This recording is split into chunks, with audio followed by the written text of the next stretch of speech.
जात के राजनीति खत्म करता, जात खत्म करता तो जातीय राजनीति जातीय जनगणना करे के का जरूरत बा। और जातीय जनगणना हो गई तो सबसे कम भूमिहार बढ़े तो भूमिहार का हम ना कुछ कहो, ये राजनीति में हम ना कहो, चूंकि ये लोकल राजनीति बा। आई लोकल राजनीति बा, एक आदमी के नाम पर कुछ कहता नहीं तो दूसरका जौन बातन बागी होता, दूसरका का नाम पर कहब तो दूसरका बागी होई। दुए गो नहीं के तीन गो हो गई बा, दूगो अपने में हो गई बा। एगो नया चाउर कांग्रेस के दिहल ह, इंदिरा आवास कांग्रेस के दिहल ह, जवाहर योजना रहे तो वो कांग्रेस के दिहल रहे, और बहुत से काम तो मिटा दिले जना से लोग लाभान्वित। आज तक ले भाजपा से तो महंगाई मिटमे ना कोई। विदेश में नाम हो गई मोदी जी के, विदेश में मोदी जी ले बढ़ के केहू नेता नहीं के, लेकिन अपना देश में मोदी जी महंगाई पर कंट्रोल। नमस्कार, हम ब्रजेश राय और वो सब देख रहा बनी दियारा भोजपुरी। आज हमने के मानी अपना दियारा इलाका के गौरा बाजार पर हम बता दी कि आए दिन रोज सब देखले हमने के पूरा दियारा क्षेत्र के हर मुद्दा जो जनता से जुड़ल मामला होला दियारा भोजपुरी पर हमने के दिखावे के प्रयास करे नहीं जा। तो आज वही कड़ी में पूरा दियारा क्षेत्र के कहल जाऊ जे मानल जानल व्यक्तित्व कहल जाऊ कि आज एगो हस्ती के संगे हमनी के बानी जा गौरा पंचायत के पूर्व मुखिया माननीय श्री रामदेव ठाकुर जी। सबसे पहले हमारा चैनल दियारा भोजपुरी पर बहुत क्षेत्र के जनता के अपना तरफ से या क्षेत्र के लोगों को तरफ से मैं आशीर्वाद देता हूँ कि दीपावली खुशी से लोग मनाएं। और दीपावली एक हिंदू की प्रमुख पर्व है, यह अंधेरा से उजाला के प्रकाश करती है, इसलिए मैं दीपावली के शुभ अवसर पर सब लोगों को आशीर्वाद देता हूँ। जो क्षेत्र रहला बहुत पिछड़ा क्षेत्र रहला, जब विकास बहुत कम रहला। हमनी के जब लड़का रहे जो गरी देखले बनी जाए नदी पर पुल भी ना रहे, हाथाना माने भीड़ भड़ाका भी ना रहे, तो आखिर अतना बड़ मेहनत जौन की आज दूर सुदूर दियारा इलाका में भी ये तरीका का जौन बाकी बाजार जौन बाकी वो लगा देनी। दियारा क्षेत्र में अभी तक सड़क तक ना रहे, मिट्टी के सड़क रहे, लोग पैदल आवत जात रहे। 1985 में बिंदेश्वरी दुबे के चीफ मिनिस्टर भैले, उनका से बहुत मेहनत करके हम ये रोड बनवनी। 1971 में बाजार के निर्माण करे खातिर बहुत कोशिश करके नापी जोखी करा के लोगों के आवागमन खातिर यह बाजार के निर्माण करनी। और सबसे पहले एजा हम आके अपने डेरा देनी, और तब से धीरे धीरे और लोग आके रहे लगल। क्षेत्र के विकास भइल, बाजार के विकास भइल। जब से यह सुदूर बहरनपुर, दामोदरपुर, गौरा, सारनपुर, सुरेमनपुर सभी लोग के से लाभान्वित होत रहता। हम गोधन के अवसर पर, दिवाली के अवसर पर, सोहराई के अवसर पर अपना तरफ से सबके शुभकामनाएं करतनी देतनी जे सब अच्छा से बना रहे। अच्छा, ये तो मैंने बाजार भइल एगो कहल जाला कि ये क्षेत्र में सबसे पुरान मुखिया सबसे ज्यादा दिन रहे के अगर केहू के पहले रिकॉर्ड बा तो गौरा पंचायत के मुखिया रामदेव ठाकुर के पहले। आखिर उ का रीजन रहे कि जौना के बदौलत सबसे ज्यादा दिन वो मुखिया रही? हम लोगों के साथ जुड़ा रहत रही, लोगों के व्यवहार से बात से मिल के लोगों के काम में हम निस्वार्थ सेवा कैले बनी। कभी केहू से हम कोनो तरह के अपना के स्वार्थ ना ग्रहण करे के कोशिश कैनी। ये पुल जौन बा तन पुलों पे हम मांग करके पुल जौन बा तन लाल मोनी चौबे से कहनी जे हम तारा के जितवाई व लोगों से वोट दिवाई। आई पुल लाल मोनी चौबे से हम बनवानी के 2 करोड़ 67 लाख की 68 लाख इस तरह के कोनो एथिबा जाना में हम चंदा मांगल रही शिवानंद तिवारी से 20 लाख रुपया। एक बाद अपने लोगन से जुटा के जमीन दान दिले बनी जा जौना के रिकॉर्ड बा। तब से लोग हमरा के इतना लोकप्रिय मानल कहल की रही है तो काम करिए।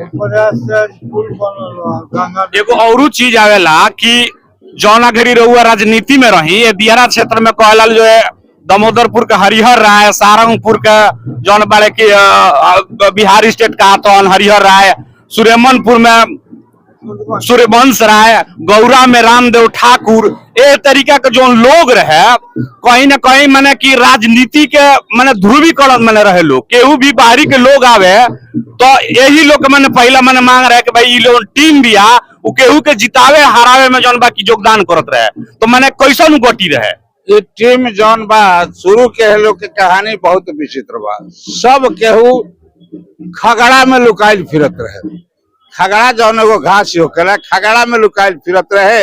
आई लोग आके हमारा से यहाँ गिरल जो हमनियों के अपना में जोड़ ली, हम सब के दियर से खगड़ा से उठा के आ रोड पर ले अली, आ रोड पर ले आके बिंदेश्वरी दुबे जब खड़ा भइले ओ घड़ी हमहू खड़ा रही, हमरा के सारा लोग जौन बात बना के बैठावल आ बैठा कल की दुबे जी चीफ मिनिस्टर हुई हैं आ दुबे जी के अथी में रवा बैठ जाई आ ये टीम के हम लेके सारा लोगन के हम यूनाइट कैनी आ ये लोग के साथे लेके हम टीम के साथे दुबे जी के जितवनी जा। एगो हमार बनावल टीम रहे, ये लोग के केहू पूछत ना रहे, जितना लोग रहे दोनों हरिहर रहे, सूर्यवंश रहे, एकरा बाद और लोग रहे, सबके क्षेत्र में ले आके थी। अब तो सब लोग गुजर गए बा, केहू नहीं के, मात्र एगो हम ही बचल बानी और केहू ना। हम 42-44 वर्ष एह में रही, हम राजनीति में बहुत दिन तक रही, जना में केहू नेता हमरा के यहाँ ना आइले बा। के Tiwari hocus, doctor Ram Subhag Singh hocus, एकरा बाद जगजीवन राम तक अइले, एकरा बाद ललितेश्वर शाही अइले, रामेश्वरी सिंह अइले, बहुत से लोग एजा आके लोगन के भांतित इवन शाही जी अइनी, बहुत लोग लाइल आया के। हाँ, नीतीश जी भी आई रही, रामानंद तिवारी जी आई रहे, शिवानंद तिवारी, सब के हुए जा पहुंच के क्षेत्र के हम मांग करत गनी, जौना के बदौलत क्षेत्र के विकास भइल, नौरंगा तकले रोड बनी गइल बा। आवे जाए के अभी प्रयास में बानी जे और कुछ करा दी, जब तक जियता तब तक हम जनता से बार बार जनता के आशीर्वाद देतनी कि जनता हमरा के यही तरह से चाहत रहे, हम जनता के काम करत। पहले के जो राजनीति रउआ सबके बेरा के राजनीति आए घड़ी के जो राजनीति होता, तो पहले के राजनीति में आए घड़ी के राजनीति में तो रउआ मैंने का अंतर बुझाइल की? बहुत अंतर बा, बहुत अंतर बा। पहले राजनीति रहे तन सच्चा रहे, सच्चा दिल से राजनीति करत रहे आ केहू से लाभान्वित ना होगा। आज के राजनीति बा खरीद फरोख्त, आज जौन भी राजनीति बा राजनीति में पैसा रवा होई तो आगे बढ़ब, ना पैसा हो तो ना बढ़ब। राजनीति आज के बिया खरीद फरोख्त के राजनीति बिया आ पैरवी के जी हजूरी के बिया। पहले के राजनीति जी हजूरी या खरोच फरोख्त के ना रहे। ए गरी के राजनीति हमनी लायक नहीं है, जौन हमनी के जमाना के राजनीति अब नया लोग खातिर बा, वो लोग में रम गइल बा, रम के अपन कर सकते। अभी खास करके जौन बिहार में राजनीति चलत दिया, दू धुरी के राजनीति हो गइल बिया, ते में से रउआ केकरा के पसंद करेनी? हम तो शुरू से आज तक कांग्रेस के पसंद करते हैं, हमें दोनों में केहू के पसंद न करें। हम कांग्रेस के आज के जीवन में तो राजनीति में ही नीतीश कुमार न बढ़े, लालू से भी बेहतर नीतीश बढ़े। नीतीश कुमार के घड़ी चलता, नीतीश कुमार रहत तो लालू से अच्छा रही है। एक ध्रुवीकरण यह बा, भाजपा के रहला तो भाजपा तो आज तक ले भाजपा से तो महंगाई मिटमे ना कोई। विदेश में नाम हो गए मोदी जी के, विदेश में मोदी जी ले बढ़ के केहू नेता नहीं के, लेकिन अपना देश में मोदी जी महंगाई पर कंट्रोल ना कर पौले आ ना करी है। रोज रोज महंगाई बढ़ल जाता, गरीबी बढ़ल जाता। अब पहले के जौन कांग्रेस कैले रहा ओकरे के उ जौन बात नाम बदल लागू करता रहे। 2 रुपये के रुपये चाउर कांग्रेस के दिहल, इंदिरा आवास कांग्रेस के दिहल, जवाहर योजना रहे तो वो कांग्रेस के दिहल रहे, और बहुत से काम तो मिटा दिले जना से लोग लाभान्वित होते रहे। तो अभी जौन बिहार सरकार बिया, नीतीश कुमार के वो बात कहनी है, बिहार सरकार के तरफ से जातीय गणना आयल बा कि कौना बिरादरी के कितना लोग बा आ का वो लोग के स्थिति बाते पर वो का विचार रखे? ये जनगणना सही नहीं, यह पर हम विचार नहीं कि मान से जब जात के राजनीति खत्म करता रह, जात खत्म करता रह, तो जातीय राजनीति जातीय जनगणना करे के का जरूरत बा?